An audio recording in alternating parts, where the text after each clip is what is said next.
Pourquoi le Gabon n'aurait jamais dû financer cette canne? En 2009, la dette publique du Gabon représentait moins de 20% du PIB.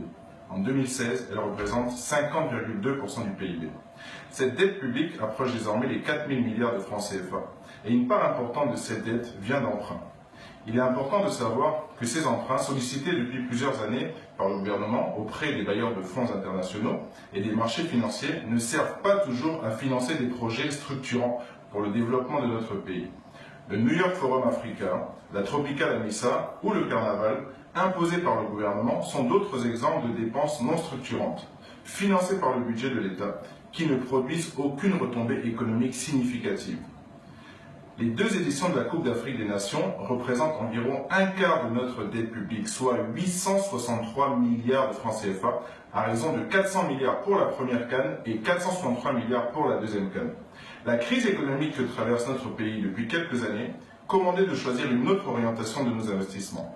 Comment comprendre de tels investissements, sachant que 34,3% de la population vit sous le seuil de pauvreté, sachant que le taux de chômage s'élève à 35% de la population, sachant que 80% de l'agroalimentaire est importé, en d'autres termes, 80% de ce que l'on mange vient d'ailleurs, sachant que 95 000 foyers vivent avec moins de 2 700 francs CFA par jour, un budget d'investissement pour l'agriculture de moins d'1%, pour un pays recouvert à 80% de forêt.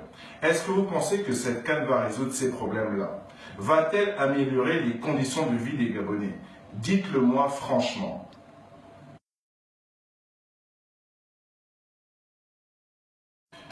Une comparaison du budget de la CAN 2017 à d'autres budgets dits prioritaires nous montre bien leur sens des priorités.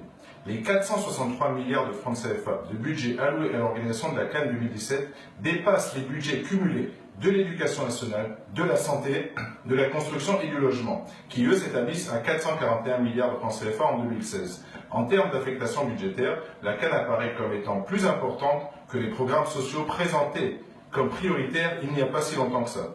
Le budget de la CAN est demeuré constant, malgré la crise économique que nous traversons, tandis que les budgets des programmes dits prioritaires ont subi des coupes, de moins 6% pour l'éducation nationale à moins 43% pour la santé. Je pense que tout le monde sait que la gestion opaque de ces 463 milliards dans l'attribution des marchés de sous-traitance entourant la CAN est gérée par deux entités para-étatiques, à savoir l'ANGT et le COCAN, échappe à tout contrôle et se mêle à des conflits d'intérêts, malversations et gabegies. Le bilan fait de ces 7 dernières années était déjà sans appel. Aucune école, aucun collège, aucun lycée. Une économie non maîtrisée. C'est là tout le paradoxe du Gabon. Un pays riche de son sol et de son sous-sol, mais une élite dirigeante pauvre par sa réflexion et sans réelle envergure.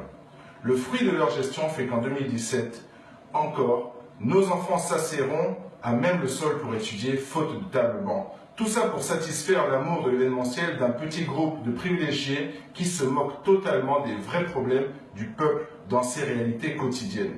Je m'inscris en faux et je m'adresse à ceux qui cautionnent la médiocrité des choix économiques nocifs de ce gouvernement. Ce gouvernement qui, lorsqu'il est arrivé au bout de sa réflexion, a décidé de sacrifier la jeunesse du pays pour satisfaire ses besoins de reconnaissance. Je vous le dis droit dans les yeux, vous n'aimez pas votre pays. Vous ne le servez pas, vous vous servez de lui.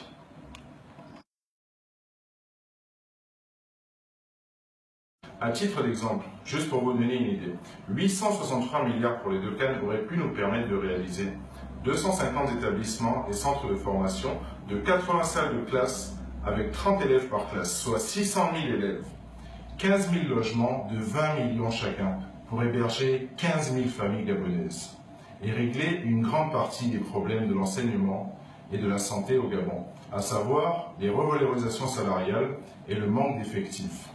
Au lieu de ça, ils ont choisi la CAN, au détriment de l'éducation, de la santé et du logement.